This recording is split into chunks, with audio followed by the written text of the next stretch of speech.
Hey, what's going on? It's Bill Burr, and it's time for the Monday Morning Podcast for Monday, April 29th, 2019. What's going on? How are ya? Oh, old Freckles is in Iceland.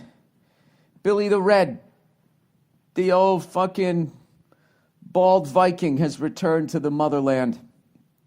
You know what's funny is I've been growing my beard out a little bit because I have a little bit of acting work, everybody. I got a part in it's a mini-series on Lifetime. It's about verbally abusive dads, and I play the father. And some of my lines are, "You call this popcorn, you fucking bitch?" You know, so I've been working on... It's going to be an edgy one. It's going to be the first rated R Lifetime movie, and that's what I'm in. And I'll be doing a lot of screaming, a lot of throwing of inanimate objects at my wife, my television wife and television children. And they were like, "Bill, you know, as much as you have the anger in you, we just don't find you intimidating. Is there any way you could grow out your red beard?" And I said, "Well, certainly, absolutely, I can do that." So that's what I've been doing. So look for it. There's the program, the working title is tentatively called "Mommy, Could You Kill Daddy?" No, I'm sorry. I ran out of shit to say. Anyways, I'm out here. I've been out here since last Monday. Spent a week out here in Iceland, and I've had such a fucking great time. I don't even know where to begin. I had some family come out with me, and my wife and my daughter, and some other people came out. And let's see, I think on Wednesday we went on a whale watch.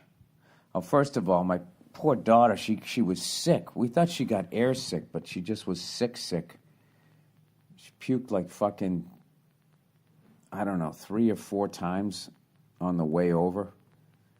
And we only brought like 2 changes of clothes. But by the time we get to friggin' Iceland, the poor thing, all she had was like her diaper on and a friggin' T-shirt that we bought in Seattle. We connected in Seattle. And my wife was like, "I was looking for a little Seahawks T-shirt for her. I thought that'd be cute." And I was like, "That would not have been cute." So anyway, of course, we get to Iceland and we get off the plane, and it's one of those deals where you get off the plane and then walk over to a bus. So I got her all wrapped in a blanket, and I was all nervous she was going to get even more sick. But it was just like a 24-hour little stomach thing that she had. And she's a tough kid, man. She really is. And I figured growing up in Hollywood or whatever, she's been loving it out here. Like, she cries when we bring her back inside. Like, she wants to be outside. She's always going, "Winnie, Winnie," saying it's like windy, you know? And she loves it. Loves the cold weather. Yeah, she's a tough kid. She's at that age, too, where she wants to do everything herself. Like, we did a couple of sightseeing things. And we were all going to get in the van. And my wife picked her up to put her in the van, and she got all upset. Going, no, I do it. And she would literally get out of the van and then get back in it herself and spend like a minute struggling, trying to get up into the bench seat with the kid chair on top. And I was just waiting for her. You know, when she gives up, she goes, "Dada, help," right? And she didn't. She just stuck it out. Sat down and looked at us and smiled like, "See, I told you I could do it." I didn't say I could do it in under 10 minutes, but I just said I could do it. So, been having an awesome time. She's got some new words. Everybody is her new word. Everybody swim. Everybody eat. And then, of course, we're always playing her jams. My favorite thing she says is she go, "I want E-I-E-I-O." Old McDonald, man, that's her tune. So anyway, we landed on Tuesday. We didn't do anything. You know, we were all jet lagged. And my wife was able to stay up, but me and my beautiful daughter just passed out in the bed for like 6 hours, which is kind of how I get over jet. Like, I don't fight it the first day because I feel like if I fight it the first day, then I'm going to get sick, so I just go to sleep. And so anyway, Wednesday, we went on a whale watch. And you know the deal with the whale watch. You go out and you watch and you look for whales on the water. And growing up, boss, I never did it.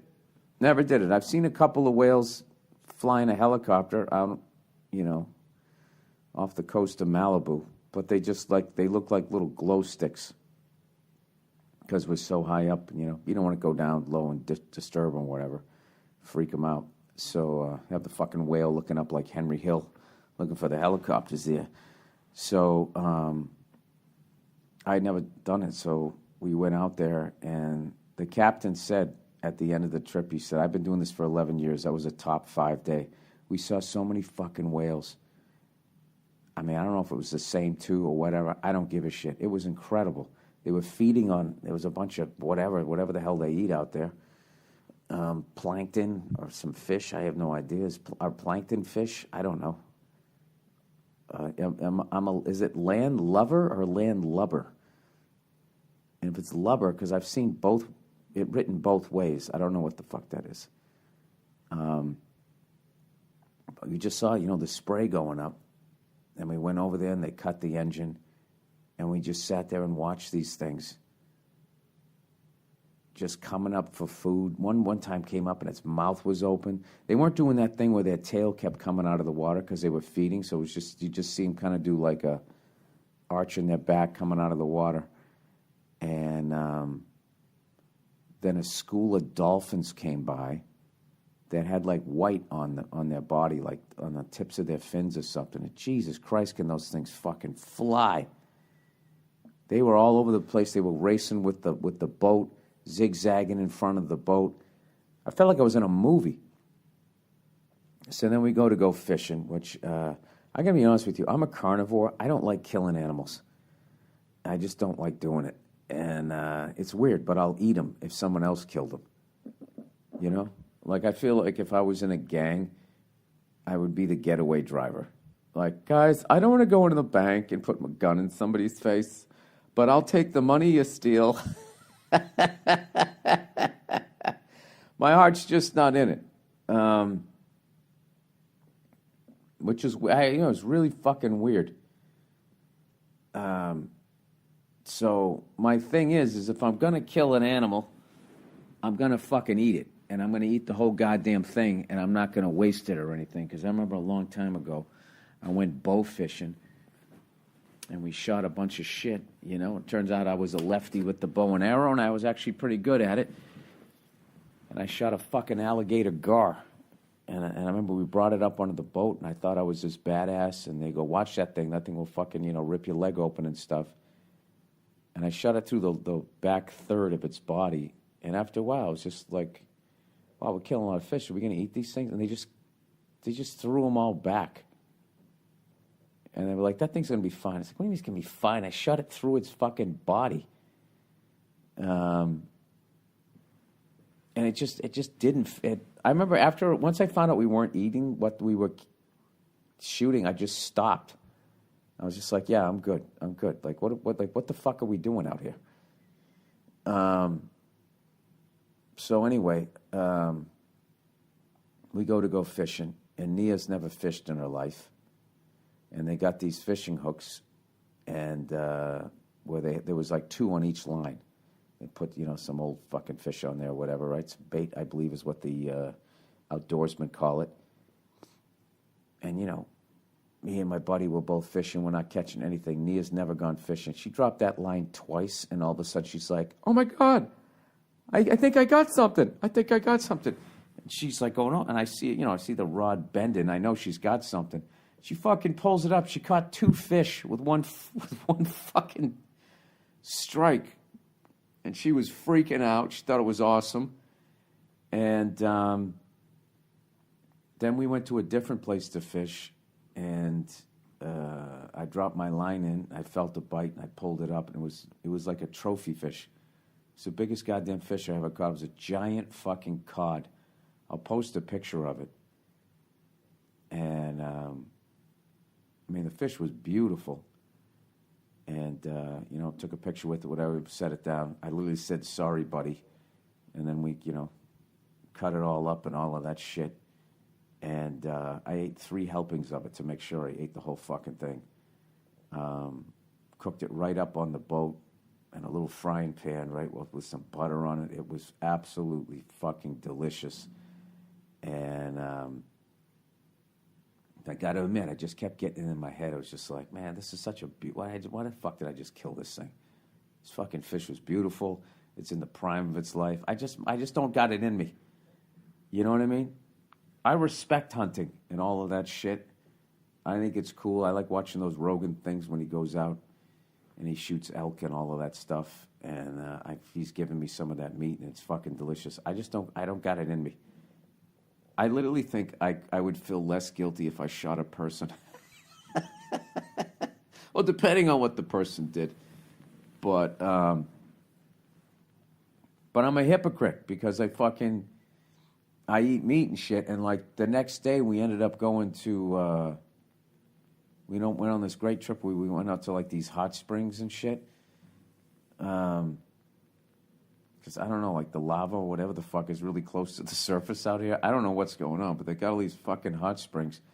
And it's literally like, can get upwards of 400 degrees Celsius or whatever, which is like 800 Fahrenheit or something like that, something along those lines. Between 8 and 900 degrees. And we were watching those things. And it was weird. It was like, it was an amazing thing to watch, but it's like, that's boiling water, and we're just standing here like fucking assholes 2 feet away from it.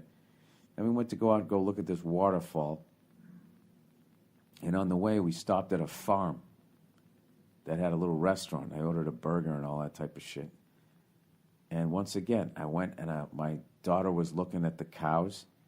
I know like a burger's made out of a steer, and I was looking at the cows, and I'm like, these things are fucking beautiful. Especially like the light brown ones.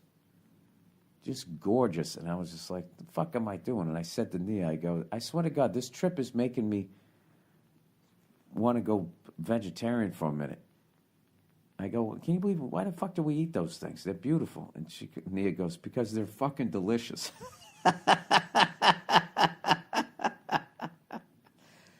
So, I don't know, but what is cool about Iceland is, they have a lot of places where there's like vegetarian like options and shit. And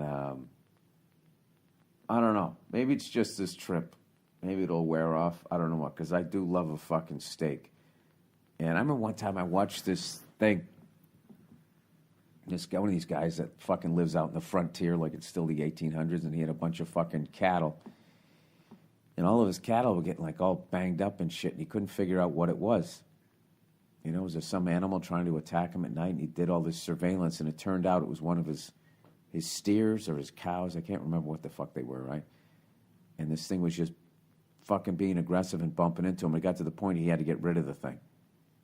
So he's going, all right, so the key is to try to like, just be like totally chill, and then you give them the right there, Fred, so they're not nervous. And that whatever that nervousness does makes their system acidic. I don't know what it does, but it makes the meat not taste good. Long story short, he blows this thing's fucking brains out like when, what's-his-face, Tommy goes to get made in Goodfellas. Like the cow's like, oh, you want me to go over here? Oh, no. Bang, and that's it, right? Closed casket. Fucking right in the head. So then they come over with like this fucking front-end loader, right? A little mini one. And they tie up the thing's back legs, and then they lift the bucket up, and they got this fucking steer like hanging by its back legs. And this guy starts butchering it. And at first I was watching it going, oh my God, this is fucking horrific. Peels all the fucking skin off, all of this shit, chops the head and the legs off and all of that. And the more he cut into this thing, the less it became gross, and I started recognizing the cuts of meat, and my mouth started watering. How fucked up is that? I was like, oh my God, that was a beautiful animal. How could you do that? I was like, oh my God, is that a fillet? ooh, look at that ribeye. By the time he got down to it, I was just like, and he was cutting these thick fucking steaks. And I was like, his freezer's going to be full. He's going to eat that fucking thing for the next 4 years. So I don't know. I don't know where I really, I guess I'm saying I get both sides. I totally get not wanting to fucking eat an animal because they're fucking beautiful and what the fuck did they do? But on the other side, as my wife says, they're fucking delicious. They really, does it make any sense? But then you start thinking like, wait a minute, am I delicious? You know? I don't think I am. I think I work out too much. I'd be tough. I'd be like a cheap steak, I feel. But you know what I mean? You want to get like a fat person. Sorry. Just realized I got to take some vitamin C here so I don't get sick for my goddamn show tonight in Iceland. Hang on. But, yeah, that shit just is making me think about stuff as far as... I think Joe DeRosa... You get a human being that, like, never works out, you know? He's probably all marbled. And he smokes cigarettes. He probably has a smoky flavor. This is fucking disgusting. But I don't know. It's just shit you think when you actually kill something.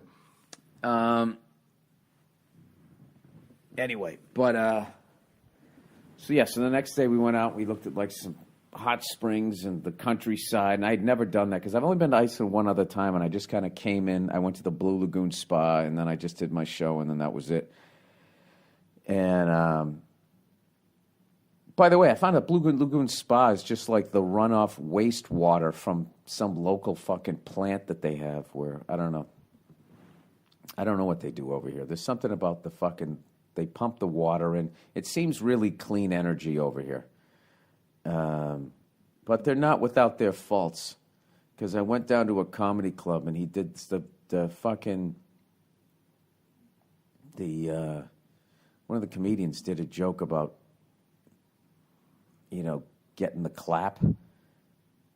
And he goes, and you know, Iceland people are just not fazed by that. Like, yeah, and I was just like, God damn, they got a problem with that shit? It's like, how do you have a fucking problem with it? There's like a cure to it.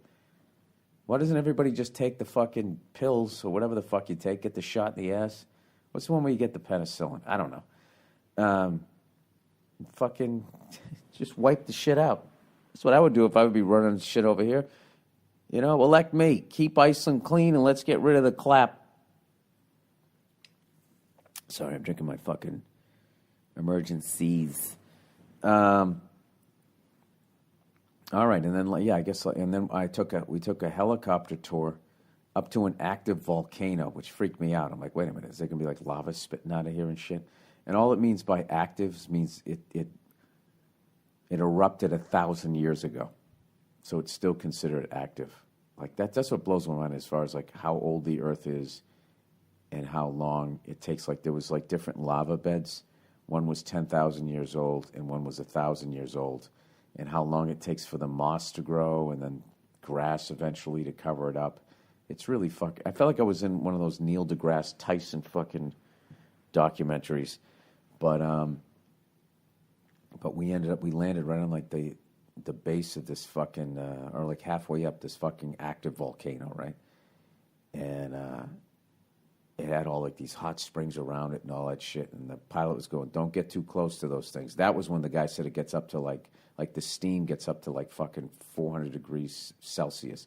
And for all you Americans out there, water boils at 100 degrees Celsius.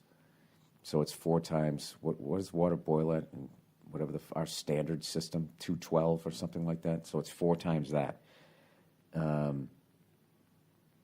No, wait, it's the steam. So steam is even hotter. Why do I act like I have a fucking science background? I don't know what. It's fucking hot as shit.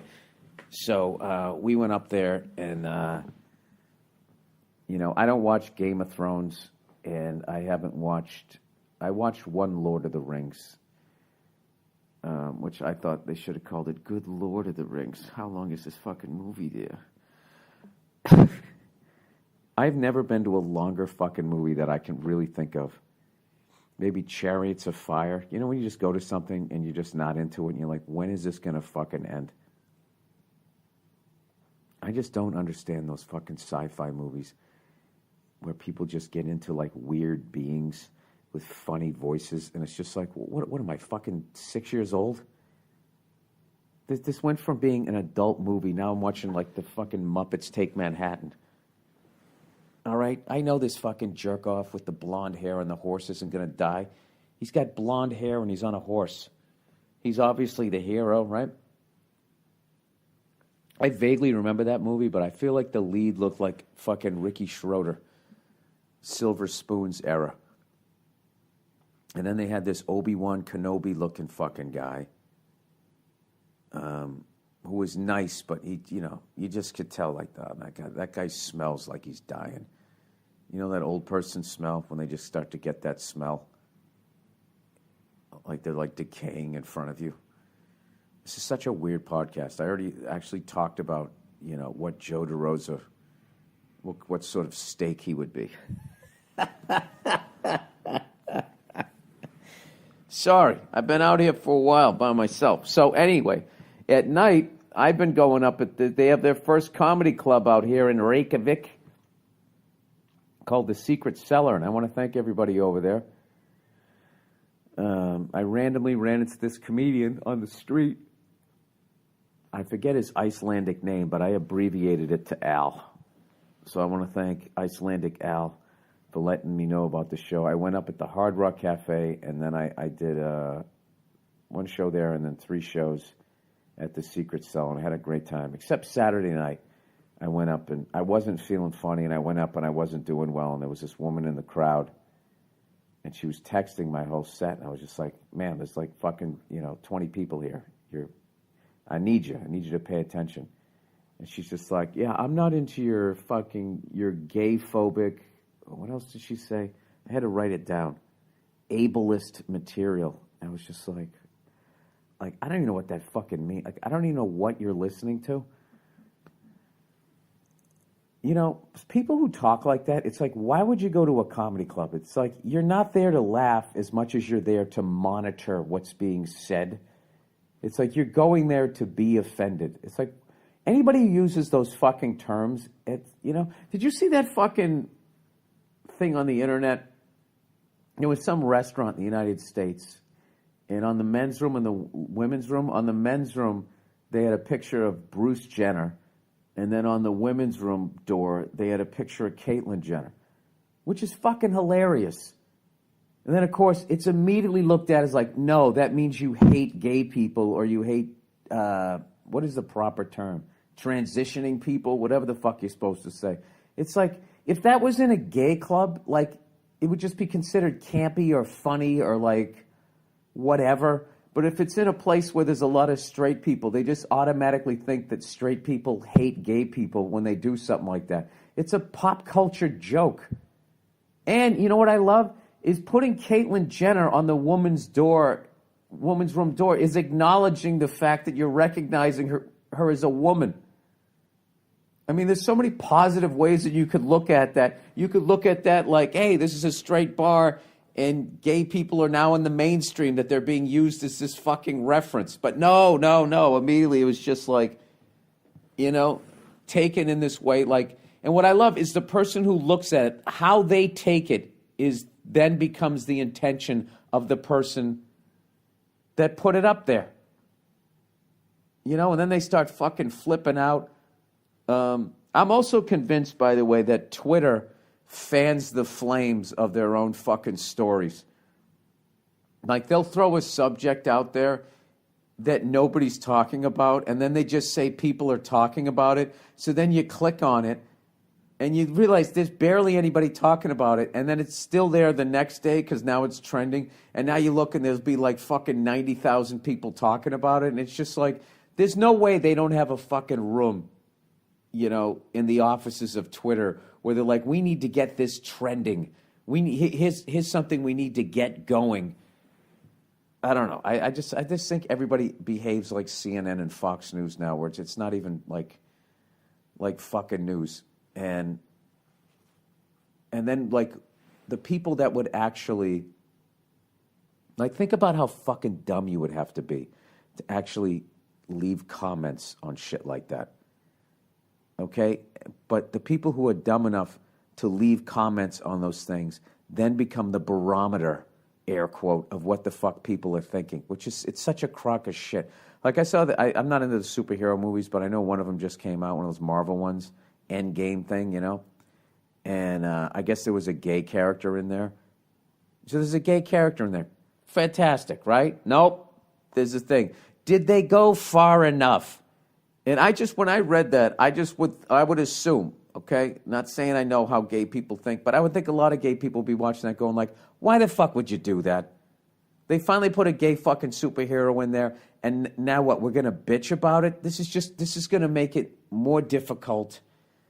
I don't know. I just think extreme people are they're the worst because they're extreme, and then they just get everybody yelling at everybody. It's like, at what point is everybody going to get sick of just fucking screaming at each other? I was actually talking to Bartnick last night, and his whole fucking theory on how Trump got elected was just made like so much fucking sense. You know, like they tried to say like, oh, Trump got elected because a bunch of racist people came out of the woodwork, which is fucking hilarious. One of the dumbest theories I ever thought. I was like, oh, really? Well, where were all those racist people the 2 previous elections when they could have voted against a black president? They waited till a white woman was running. It didn't even fucking make sense. And he was saying, just with the rise of the extreme left, it pushed people on the left who thought they were on the left to feel like these people are out of their fucking minds. And it was just enough to tip the scale. I don't know. Then you got the whole fucking Russian bullshit. I didn't even fucking listen to that. Like, am I really supposed to believe that Russia, that's the first time they tampered with the fucking election? All this technology, they just waited until now. And I'm supposed to be shocked that somebody, a politician, you know, for the betterment of their career, got in bed with a group of people they shouldn't have got in bed with.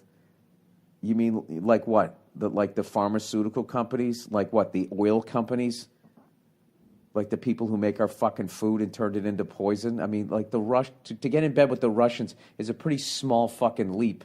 And I love how like Trump gets all that shit, who I'm not a fan of, but they just look the other way when Obama is giving speeches to banks that caused the 2008 economic fucking meltdown. The same guys who said we're too big to fail. It's okay for him to go out there and take $300,000 of their fucking blood money. But for some reason, because he has a fucking blue tie, he's okay. He's a fucking rock star. I swear to God, I will never understand. Is it partisan politics? Is that how it goes? Like, a piece of shit is a piece of shit. And a paid-off person is a paid-off person regardless of the color of their fucking tie. I also love how everybody fucking looks at Michelle Obama like she's this feminist hero. It's like she went to a fucking Ivy League school, she got a law degree, and then she threw her whole career away to stay at home and support her fucking husband.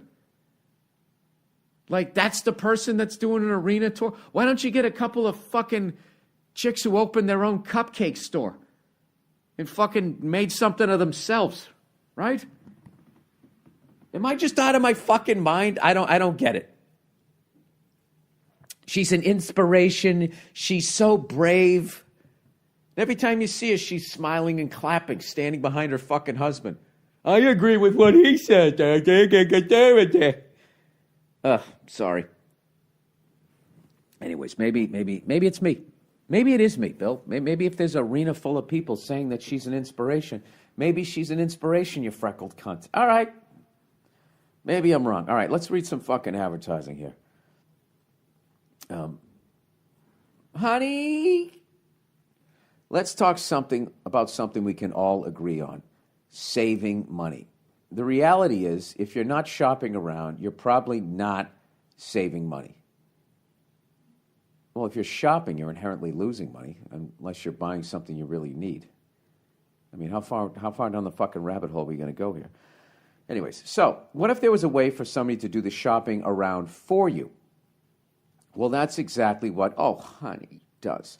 Honey is a free tool that you download to your computer's browser. While you shop online, Honey scans the internet for coupon codes and other discounts. Then it automatically applies the coupon with the biggest savings to your cart at checkout, like magic.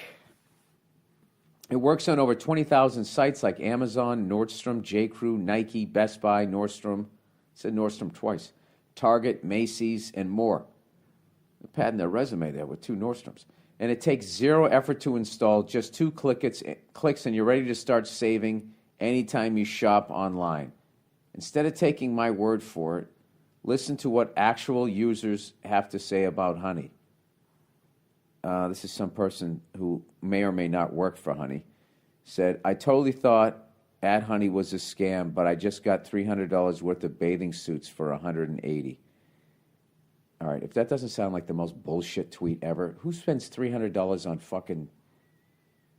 Was that fucking Kate and Jake plus 8, whatever? Did she buy 8 fucking bathing suits? Even if you bought 8 bathing suits for a fucking kid, how much are they? $40 a whack? Maybe? 8 times 4 is what? Oh, that's 420, right? No.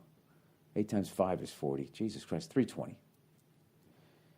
All right, this just sounds like this is something you install on your computer and then they track what you buy. If you don't give a fuck, like that's probably how they make their money. All right, look, there's really no reason not to use Honey. It's free to use and easy to install on your computer in just 2 clicks. Don't take it from me. Take it from our listeners. Get Honey for free at joinhoney.com/Burr. That's joinhoney.com/Burr. Hey, Honey, the smart shopping assistant that saves you time and money.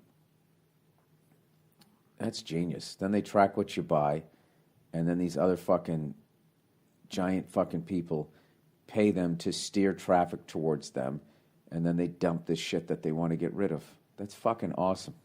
It's a great business model. Sherry's Berries. Look who's back. Mother's Day is coming up, and there's absolutely nothing most of us wouldn't do to make sure the special moms in our life are happy. Talk about your mom. It's none of your business and why she deserves to be happy this Mother's Day. Because she's my mom. I need to go any farther than that? Could also be another mom you admire. Send a gift to your grandma, sister, sister-in-law, kid's godmother, or a MILF down the street. There's all kinds of moms. Talk about the best, worst, funniest reaction you've received after sending a Mother's Day. My mother's a saint. Well, she's never made fun of me. She always says thank you. You know? I say, I love you, Mom. You're the best, right? There you go. Sherry's Berries has a special Mother's Day berries designed just for Mom. They are topped with chocolate chips, pink shimmer sugar, and swizzles. Describe how much these gourmet goodies... Speaking of shit like this, you know, there's a new Queer Eye out that's on Netflix that me and my wife are addicted to. Because they take it to a whole other level. It used to be the gay dudes came in and they taught some straight dude to not dress like he's in a fucking caveman movie. Now they've taken it to this other fucking level where they turn around these whole people's lives. I watched them, this one episode, these 2 adorable women, right? They got their secret family recipe for barbecue sauce in Kansas City. Not only do they give these people... who will make it a fucking makeover to the point they fix their teeth so the woman could smile again. She's literally crying in the dental chair. And then they redid their whole barbecue fucking stand and then got them to, like, jar their barbecue sauce so they could say, it was fucking unbelievable. I mean, that's a fucking makeover from top to bottom. So old Freckles gives that show 5 stars. Been watching it with my wife. It's, you know, with all the negative shit out there, it's a nice feel-good show to watch. Sherry's Berries. All right, pink shimmer sugar and swizzles. Describe how much these gourmet goodies would make the special mom in your life smile. You choose your delivery. Why do I have to? That's so weird. I'm fucking getting all up in my goddamn life. You choose your delivery date to ensure Mom gets your gift of Sherry's Berries exactly when you want her to, and your satisfaction is always guaranteed. Don't wait until the last minute on this one. Visit Barry's.com to order freshly dipped strawberries. Gross. Starting at $19.99 for the moms in your life. To make mom really happy, you can double the berries for just $10 more. Why is this all, the whole underlying fucking Freudian shit of this is just creeping me out. Mother's Day is Sunday, May 12th, to really satisfy your mother. Who the fuck writes this? This is gross. May 12th. So visit Barry's.com. That's BERRIES.com. Click on the microphone in the upper right corner and enter my code Burr. That's Barry's.com. Click the microphone code Burr. Yeah, it's chocolate-covered strawberries. Make your mom happy, all right? You love her. She loves you. She raised you. That's all the copy you need. Barry's.com. All right. Fan. Oh, wow, that was it. That was all I had for this week. All right. Fan from India. Oh, by the way, Barnick went up and he did a couple of fucking new jokes that he absolutely fucking murdered. The guy just walked on stage he's like, this is my first European show, and just went up there. And it took me back to the first time I ever saw Joe. I saw him in, we were in the Punchline in San Francisco. And Molly Schminke had booked him. You know, one of the last godmothers of fucking stand-up comedy. Somebody who actually cares. Somebody who actually has the fucking eye and ear to actually recognize when somebody's good, rather than just some fucking mouth-breathing dope running a club. She, used to try to pair the local talent with whatever headliner was coming in. So she thought that I would like Joe. And Joe went on stage, and San Francisco was always ahead of the curve when it came to just being smart and maybe liberal to a fault. Back when being liberal to a fault was actually, those people were cool. Before it became this liberal to a fault, and now I'm going to fucking try to destroy your career because you have the audacity to not think exactly what I think. Before they became fucking right-wing lunatics. Anyway, so Joe went up there, and he just fucking doing his act, and he was this Pittsburgh guy in San Francisco, and the crowd was just like, what the fuck at first, and he just was not going to pull back at all. And I felt the crowd just be like, all right, I guess he's not stopping, and they just went along for the ride, and I immediately was just like, I fucking love this guy. And last night, when I saw him do stand-up in Iceland, he just fucking went up, same thing, Joey B is Joey B, no matter where he is, and he just went up and did his shit, and the crowd was just like, this guy's, they fucking loved him. And he tried out 2 new jokes, which really got me inspired here, because I have to come up with some new material before my special comes out. Anyway, fan from India. Hey, Billy Blue Balls, I'm a big fan of your stand-up, and I've watched all of your specials, and F is for Family is fucking awesome. Thank you very much. Anyway, let me get to the point. I am 17 years old, and first saw you during one of the Conan interview. Immediately became a big fan, as you were the only guy in Hollywood who had the same thought process as I. See, I knew I'd like people from India. I had such a good time when I was over there. I just get scared to go back because I had to get a fucking piece of paper a work visa. I had to send my fucking visa to San Francisco, my passport, sorry, to get some sort of work visa. And then when I went to India, I had to get a piece of paper that would allow me to leave.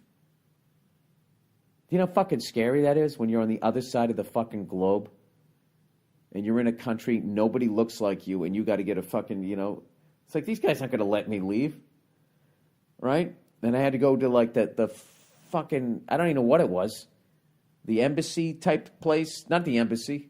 I don't know what it was. It was like their fucking international DMV. And I went in there, and they didn't let the promoter go in. I had to go in by myself. I didn't speak the fucking language. And I'm sitting there with some chick from Afghanistan. We're both looking at each other laughing like, they're not going to let us leave. And I was in there for half the fucking day, and they finally gave me the piece of paper. And the entire time, in the back of my head, I'm just thinking because the promoter told me, he said, there's a chance they won't validate this. Because I said it to the lady there. I go, okay, so I got this piece of paper, so this means I can leave, right? And they do this thing over in India. It's fucking hilarious, except when you're talking about leaving the country and you need a definitive answer. They got this hilarious thing they do where you ask them a question and they don't nod their head yes or shake their head no. They kind of do like this bobblehead thing, which is, I guess, their equivalent to shrugging their shoulders. Like, I don't fucking know. So fortunately, I was taking a red eye and the airport wasn't packed. And I kind of just gorillaed my way through. Like, I started getting angry at the guy because the guy was doing the bobblehead thing. I go, dude, I went to the thing. I got the thing. I got to get out of here. And he's sitting there going like this. I'm like, buddy, the plane's leaving. Let's go. Come on, give me that. I got to go. And in my head, I'm like, Bill, what are you doing? This guy's going to detain you. You're losing your shit here at the fucking Mumbai International Airport. But he let us fucking go. And the whole time I was walking down the plane, I was just waiting for this hand to reach out and just on my shoulder and tell me that I'd been detained because they didn't let some singer out. I forget what her name was. It was like a Norah Jones level. I'm not saying it was her, but it was that level singer. Some beautiful, pop star, piano playing goddess. And they didn't let her out. And old fucking the bald ginger. I'm like, there's no fucking way they're letting me out. But somehow I got past that guy. And I didn't feel comfortable until after we connected in Dubai. And I was still doing the math, which kind of helped me forget that we were flying over Iraq at that point, I believe. I was like, are they going to fucking, is this going to be some shit where I get to the United States and then they send me back? I just remember when I cleared customs in the U.S., I was so fucking relieved. But having said that, when I went to India, like, there's some of the funniest, just naturally funniest fucking people I ever met. They were such ball-breaking assholes, and I mean that in a good way. Like, the comics over there were just breaking my balls and trying to get me in trouble when you should talk about this and all of this shit when I was over there. So anyway, this guy watching me on Conan, he thinks, yeah, I don't know what it is. I don't know what it is. When I was in India, I was like, these are like tan Irish people. All right, you helped me when I was really low, and I wanted to thank you for that. I'm sure you get you get a shit ton of these sorts of emails, but I want you to know that all your fans appreciate you. Okay, at some point you got to pull up on the compliments here and get to the question. He said, I want to be a doctor, and yes, you may think, oh, the stereotypical Indian, but that's my passion, man. Dude, you guys are so fucking smart that the offensive stereotype is like, what, you think I'm going to be a doctor? That's not a bad stereotype, is it? I think the bad stereotype is if I thought you were going to be a fucking snake charmer, or beating an elephant that didn't want to work for you. Yeah, I think that would be a stereotype. I mean, to say you're going to be a doctor, that's like a positive thing, right? Anyways, can you give some encouraging advice on ladies, as I know you know a lot of them? I really don't. I fucking appreciate the shit out of you, man. Come to India, Bangalore, to be precise, and go fuck yourself. Can you give me some encouraging advice on ladies? All right, well, now you got me in my head where it's just like the fact that you're yet another Indian guy who's going to excel in medicine. Is that just like boring to women over there? Why don't you do this? Why don't you become the jacked Indian dude who's going to be a fucking doctor and make a great goddamn living? Like, what the fuck is the problem with that? The through line with women around the fucking world is you can't make them happy. I mean, what more does this guy got to fucking do? I don't know. I guess what you have to do, from what you're suggesting, is that you're yet another Indian guy who's going to be a doctor, right? So what is exciting about that? So I imagine these Indian women are just rolling their eyes. Like, oh, God. And then it's like, what do you have to be? You got to be like a neurosurgeon to get them excited? Are you guys so smart over there that literally, like being like a proctologist, they look at you like you're fucking, cleaning out dumpsters? You know what? Give you some encouraging advice on the ladies. I mean, I know it takes a lot to be a doctor, so I don't know if you have time for a hobby. But, yeah, I don't know. Learn how to play an instrument. Go to the gym and get fucking jacked. You got to do something to separate yourself from the slew, I guess, of Indian doctors over there. You seem like you got a sense of humor. Dude, you know what? What the fuck do you need to do? You got to beg for your fucking dinner here? I mean, you're a goddamn doctor. What woman wouldn't want to fucking... That's not enough over there? I don't know. This is a weird topic because when I was over there, I saw this fucking T-shirt that said "Real men don't rape." So I don't know what the fuck's going on over there. If you're a doctor and you're not going around raping women, I mean, doesn't that put you fucking... You got to be at least a second-round draft picked over there, huh? I don't know. I was only there for a day and a half, you know? I spent half of one of my days trying to fucking get a goddamn piece of paper to tell me that I can leave. I still remember that fucking guy at the airport. Thank God I got there late. It was a fucking red-eye flight, and there was like nobody there.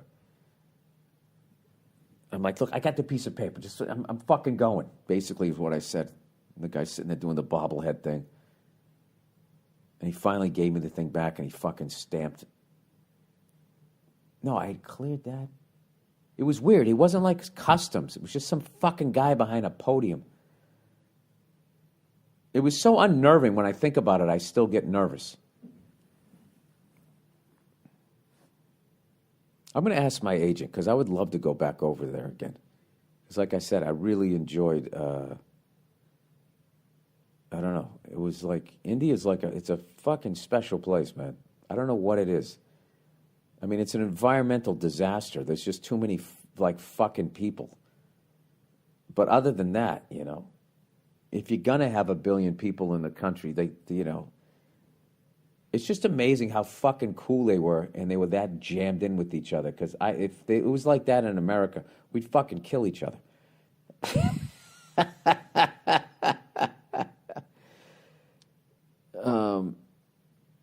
I don't know what the fuck is wrong with I remember reading this book, some book about war, and they were just talking about the different groups of people and different armies, and the Americans were the only ones that when they were detained with each other, they'd get to a point where they would kill each other, that they had, like, violence, like American versus American violence. Like they didn't have like Australian versus Australian or whatever like that, at least according to this fucking book. And I was just like, yeah, well, you know, we are a nation of lunatics. But you would think that Australia, because Australia's got a lot of the same sort of history, you know, where you got a bunch of lunatics fucking leave England, go to a new land, there's people there, and then they eventually fucking do horrible things to them and then take over. So you think that, I don't know why we're such fucking maniacs. Maybe, I don't know. All right, Icelander about Iceland. Hey, Bill, I'm from Iceland, and I've heard you state on your previous podcast that Iceland wouldn't take any shit from bankers and put them to jail. This is absolute bullshit. Well, I thought that you guys you were the only ones who put bankers and politicians in jail after 2008. That's the story I was told, so I would love to hear your story. Some who were involved with the economic crash of 2008 were tried, but most, if not all of them, got away with it. Well, I was surprised with the jail sentences. They weren't that long. A simple Google search would reveal to you that this is not the case. All right, you don't need to slap me around. Do I have to Google search everything that people tell me? Today, many of these men are doing the exact same thing they were up to before the crash. Oh, yeah, well, welcome to the United States, because they're doing it again. With all these stupid fucking giant high-rises that they're building. We'll just put the money over here, and that makes it different, because this time it's not houses, it's buildings. For example, life pension funds are mandatory in Iceland. About 10% of your monthly salary goes to these funds that are supposed to provide for you when you get old. A small group of people are in charge of those funds, and they invest in all kinds of things, mostly real estate. They buy up all new real estate and then rent them out for outrageous prices to the common man. Every year they tell us they're making so much profit that there's leftovers for the executives to get insane bonuses. Meanwhile, old people are getting reduced pensions because quote, reasons. Most recent news I've seen from these pension plans is that they're going to raise the mandatory monthly payment from 10% to 14% because it's good for you. Yeah, dude, they're fucking criminals. They're fucking criminals. And you know what it is? They just pay off the politicians and they look the other way. That's like in my country, where now if you make over $10 million, they want to charge 70% fucking tax rather than go after the criminals that have put us into that fucking financial position. Yeah, my whole country is like a bunch of zombies just clapping every time they have troops go by, going, I support the troops, I support the troops. And you're not allowed to question or be like, what the fuck are we doing? When is this going to be over? We're bankrupt. What the fuck? Does anybody have a plan? If you do that, people look at you like you don't support the troops and you don't appreciate the sacrifices. It all gets balled up into that, and you cannot have a fucking intelligent conversation about it. It's fucking brutal. Like we're beyond bankrupt. We've so surpassed the legal amount of debt that we can get, and that our solution was just keep raising the amount of debt that we could get in. He said, anyway, I just wanted to tell you, Iceland is not the utopia everyone thinks it is. Can't wait to see your set in Iceland, and I hope your act isn't as shit as you say it is. Sincerely, go fuck yourself, a fellow cunt from Iceland. Well, I got to be honest with you, dude. This is one of the most expensive fucking places I've ever been to in my life. Like, you know, I went out and I got 2 fucking medium pizzas and 2 glasses of water, and it was like 54,000 fucking kronas, or 50, I don't know what the fuck it was. You always just move the decimal point over a couple, 5,400. So it was basically $54 for 2 goddamn pizzas. Mediums, not even larges. I was just like, this is like fucking annoyingly expensive over here.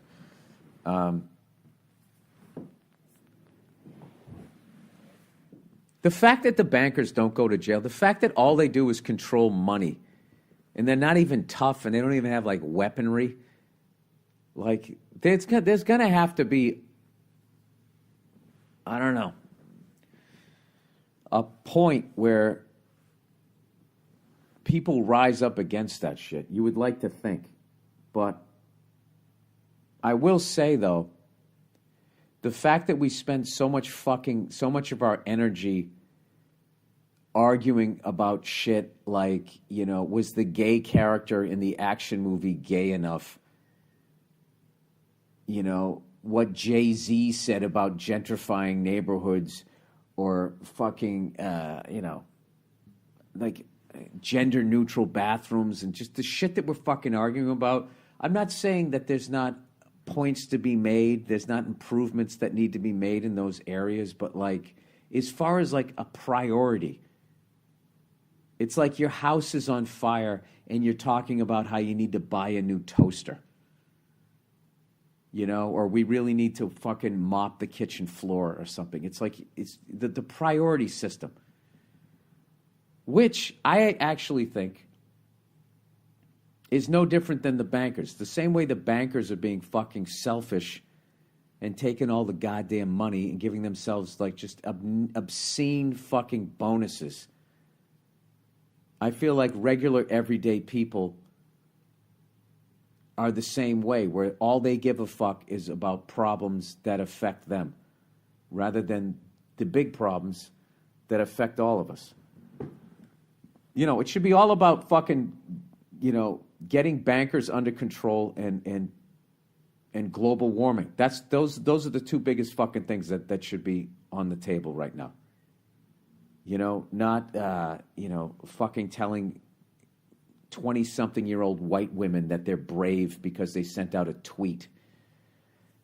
That's just what I think. Anyways, fucking thank you. Here's the next one. Good morning, Billy O Fuck Charm. Love your podcast. You're the best. Yada yada yada. That's the way I like to have a compliment. Get that shit out of the way and let's go. All right. Anyways, I like how you guys are all writing anyways like me. How I say it. I just want to thank you due to the fact that last night I went to a bar at Buffalo Wild Wings, got off work, and decided to drink a few brewskis. And as I was watching one of many TVs, I saw a Zip Recruiter ad, and it made me being a podcast listener. What? Ad. And me being a podcast listener said it a little too loud, and this chick caught it, knew where it was from, and acknowledged it. Oh, you said Zip, and then she went, Recruiter? Oh, that's so fucking cool. She had just gotten off work and went to Buffalo Wild Wings to relax and eat some wings, and there was an empty seat in between us. Therefore, I offered her to sit next to me, and she said, yeah, sure. I offered a beer, and she said, I'll take one, but it's okay. You don't have to pay for it. So I didn't. Jesus Christ, this fucking... You found a unicorn here. However, we were chatting up, and 98% of the topic was all about the podcast, and 2 hours passed of just talking and drinking, and there was a cinema in the mall, so I asked if she wanted to go watch Endgame, and she said, yeah, and went to the cinema and had a great time. We ended up exchanging numbers, and this morning she texted me, good morning. We should hang out sometime next weekend. So I'm hoping this could be the start of something good. Can't wait to tell the wife. Ha ha, I'm joking. Jesus Christ, you just scared the shit out of me. Anyways, I just thought I should take the time to thank you electronically. Thanks for reading, and go fuck yourself. All right, awesome. Look at that, making a love connection. I'm a regular Chuck Woolery. You know, I used to love about Chuck Woolery on fucking Love Connection. Aside from his amazing head of hair, his tan, and his fucking perfect teeth, when someone would say something crazy and he would kind of put his hand up to his head and then show off his fucking Rolex Presidential, just blinding you at home. He was the fucking man. And the ladies loved him. All right, Conspiracy Corner. Huge Chuck Woolery fan. Hey, Billy Bruins. Oh, speaking of which, huh? How about your Boston Bruins? And I have my condolences to fucking Maple Leaf fans, man. Jesus Christ. I mean, I actually, you have to say, are Maple Leaf fans the best fans on all of sports? You name one other fucking team that has had the track record for 51 fucking years that they have had of just breaking their fans' hearts over and over and over and over again, and you can't get a ticket. You know? I've done that NHL radio show, so I got some hookups. So anytime I want to go to an NHL game, if I want to be a cunt and call somebody up, I can get free tickets. I can do that anywhere in the league except Toronto. Toronto, the NHL front office is like, we can't even get tickets. Despite, they've lost 3 Game 7s this decade alone. And still, you can't get a ticket. We had to stand out on the street and fucking scalp them like the old days. So it was a hell of a series. And like I said, and I meant it, if you guys beat the Bruins, I was going to root for you guys. So, having said that, the Boston Slam is still alive. I mean, it's a fucking long shot. I'm trying to think if a city ever won the Stanley Cup and the NBA title in the same year. I don't think that's ever happened. I know the Bruins went to the finals in '87, and the Celtics went to the final. We both lost that year. We lost to the Lakers, and we lost to the Edmonton Oilers. And I got to tell you, if you are going to lose, those are 2 fucking respectable losses to the Magic Johnson Showtime Lakers and the fucking, I'm talking 1987, the Wayne Gretzky, Mark Messier Edmonton Oilers. So anyways, I'm missing all of this shit, but Bartnick's out here, so he's going to get me caught up. He found a sports bar last night, but I've missed I missed Game 7 of the Bruins Toronto, and I just had my buddies just texting me, letting me know when there was a score, and then they'd send me a video, and I would watch the score or whatever, the goal. But I know that the Bruins in Columbus are 1-1. I heard it got real chippy in the second game, and it's killing me because I know it's just going to be a fucking sick-ass, physical, fucking awesome series. And also, I want to see Tortorella. He's got he's reminding me of from what I've been reading, is he's kind of changed his approach, and he's not as much of a hard ass. Because when I saw him smiling after they won Game 2 in Tampa, I was like, who the fuck is that guy? He looks like he's having fun. And it reminded me of Dick Vermeil when he went too hard with the Eagles before Super Bowl 15, and he kind of burned them out, he felt. And it affected their play. And then when he came back with the Rams in '99, he had more fun and they won. So it's reminding me of that story. So if that's going to happen, I want to see it. But if you're playing my Bruins, I got to root against you, obviously. So, and I've missed all the Celtics. I just heard Kyrie Irving and everybody's finally got on the same page. That white kid we got from Utah, what's his name? Haywood. I got a kid. I don't know who anybody is anymore. I heard he had a big game 1, playing Milwaukee, and that takes me back to a kid. As a kid, man, the Celtics used to always have to go through fucking Milwaukee, Sidney Moncrief and all of those fucking guys. I want to see, was Jack Sikma on that team, or was he always in Seattle? Can't remember. Anyways, emailing you from Toronto, and no, I'm not here to whine about the playoffs. New Jersey Devil fan. Instead, emailing you, hang on, my screen just went away, emailing you to get your advice on this article I came across this past week. The self-checkouts are bad enough, but now every self is taking a scan of your face. I'm sure they have some software on their computers that are hooked up with their security cameras that can do facial recognition, but this is next level shit. They'll be scanning your face while you're skimming through which hemorrhoid creams you should get. Dude, this is the shit that they're fucking doing, man, is, and these politicians are just sitting back letting them do it. Cameras that guess your age and sex are coming to store shelves. Dude, I swear to God, I'm going to start shopping with wearing a fucking clown mask. Or like when Asian people are getting sick and they wear that mask because they're considerate enough to try not to get other people sick. Just walk in with the fucking surgical mask on.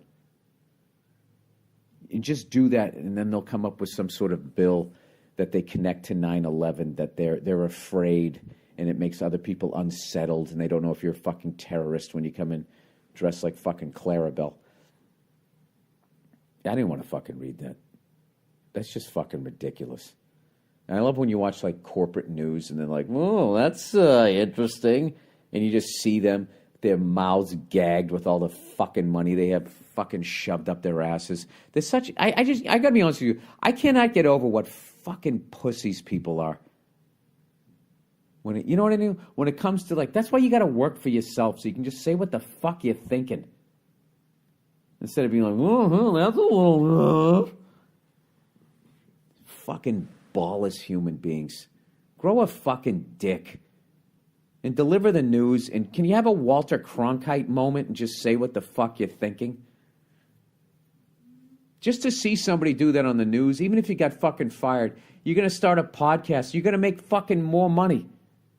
Yeah, I'm the fucking news guy that actually says what he thinks about the news rather than just reading this unsettling shit and just being a fucking team player.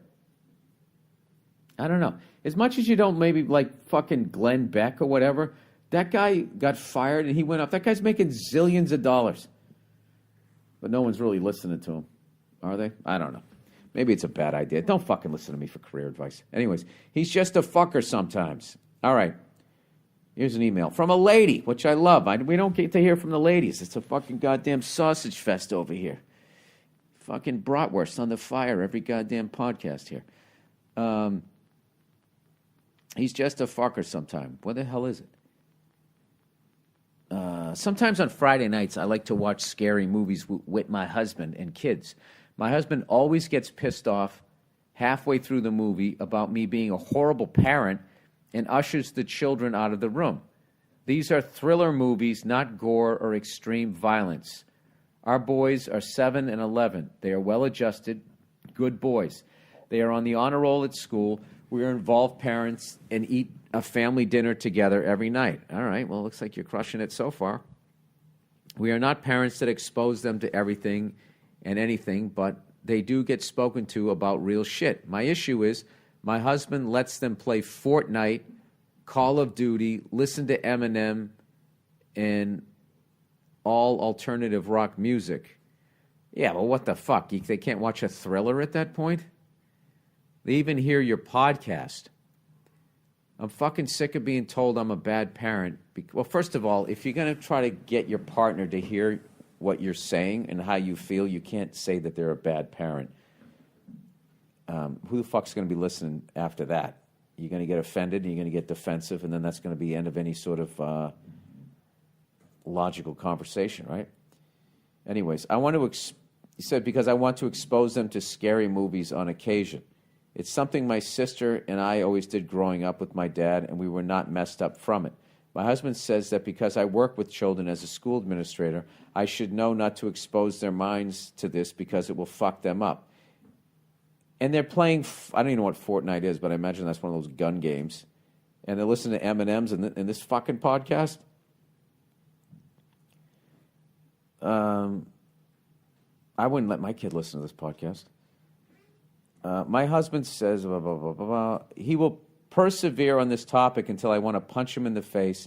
Instead, he ruins the movie, and the kids leave the room, and I go to bed. What are your thoughts on this? Am I a horrible mom? Keep in mind, if there's a sex scene, it's fast-forwarded. Thank you. He's a hypocrite. It's like he can expose him to fucked up shit because he's into that stuff. Fortnite, Call of Duty, listening to Eminem. I don't know what alt rock has to do with anything, but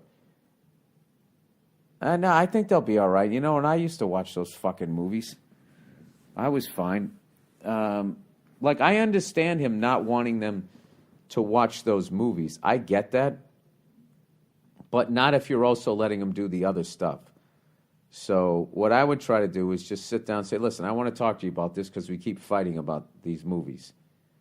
And this is a question. I don't want you to get upset. I'm just asking because I want to find a solution and not have a fight here. Why do you feel that thrillers movies are bad for them to watch, but it's not bad for them to play violent video games or listen to Eminem or the Monday Morning Podcast? And if he huffs and puffs and gets mad, then he's a fucking baby. And what you have to do then is keep your cool. And as he flips out, don't flip out. You have to remain calm. And just sit there and be like, you know, you got to be like Ben Kingsley in Sexy Beast. Like, why are you swearing? I'm not swearing. You stay in that fucking thing. Like, why are you raising your voice? I'm not raising your voice. I'm trying to find a solution here. And you're name calling and you're doing all of this stuff. Like, this isn't acceptable. Maybe, when you calm down and you want to talk about this, all right, I am more than willing, if you can give me a logical reason, I'm more than willing to stop doing this. But if you can't give me a logical reason, I'm going to continue the tradition of watching the movies like I did with my dad, with my kids, and you're not going to come in and ruin them and tell me that I'm a horrible parent. Yeah, you know what? You need to put your foot down, sweetheart. Okay? Yeah, like that. I mean, as far from where I'm sitting, that guy doesn't have a fucking leg to stand on. I would think that sitting there watching some stupid thriller movie is not as bad as fucking playing a video game where you're shooting people. Because I remember I used to play video games, right? And they were just taking up too much of my time, so I literally unplugged the fucking thing and stuck it in the back of the closet. And I unplugged all the wires because I knew I would never be able to figure it back out, how to do it. And I didn't keep the instruction booklet. And I never watched them again, right? Never played them again. But, like, I used to play this sniper game. And when you press down on this one button, it would have that, the Sniper X, and it would like focus in on somebody's head. And I played that game so much over the course of a week. I walked out into the streets of New York, and I was looking at people, and I was seeing that sniper thing on their fucking head. Now, I'm not a lunatic, so I didn't do anything, but it was just like, what the fuck is that? Like, I never watched a thriller movie, and then walked outside and thought about, stabbing somebody or shooting somebody.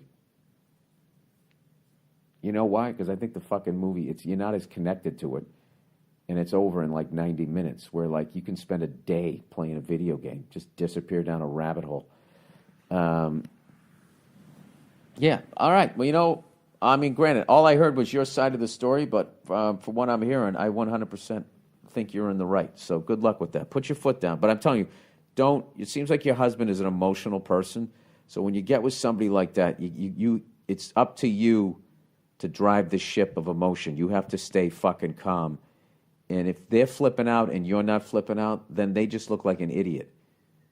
I don't know. That's basically it. All right, plowing ahead here. Last one.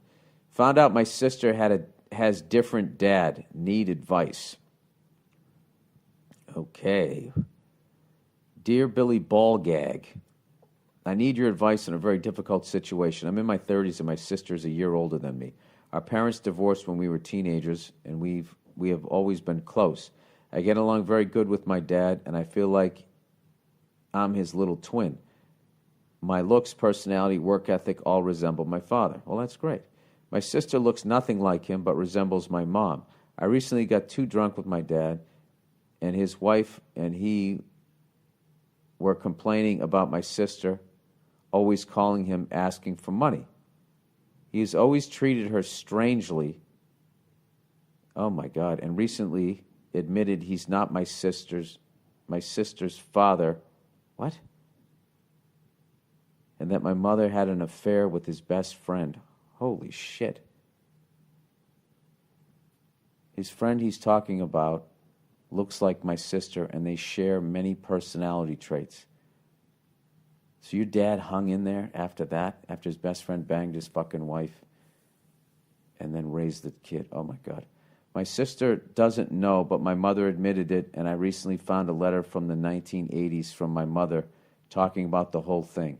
Is it my place to tell her, or to talk to my parents and see if they feel like telling her? What the hell should I do? What would you do? I love your cartoon and the podcast. I've seen every episode. Blah, blah, blah. Okay. Thank you very much. All that nice stuff. Yeah, I would talk to your mom. I'd talk to your mom, and I'd say she needs to know. All right? And then I would see what the fuck happened. And if she refuses to tell her, then I would talk to a professional, not some fucking shit joke telling comedian, because that's a tough one. I don't know what to tell you on that one. But my advice to you would be to talk to your mom and be like, look, all right, I was cool with, keeping the Santa Claus secret, but this is a different ball game, if you know what I mean. Yeah, that's what I would do. All right, that's kind of a bummer to end on, but wow, that's fucking bananas. Jesus Christ. All right, I got to get my head together, man. I got to do a show tonight in Reykjavik. Hey, and then I go on tour. And then I'm in Copenhagen, and then Stockholm, Sweden, and then fucking Oslo, and then I'm in fucking Helsinki, and then I'm in Amsterdam, then I have a day off, and then I end up in Tel Aviv in Israel. All right? And you know who else is fucking patrolling these waters over here? All Things Comedy's host of Something's Burning, the shirtless wonder, one of the most fun fucking people I've ever met in my life, Bert Kreischer. So definitely go out and check him out. I believe I just saw a video of him. He just ended in Manchester, England. And I guarantee you he's got a bunch of new friends out there. If any city was waiting for fucking Bert Kreischer to show up, it's Manchester, England. But he's going to be tearing through Scandinavia. So get your fitness goals where they need to be, because you're about ready to see the machine, Bert Kreischer. All right, go fuck yourselves. I'll check in on you on Thursday.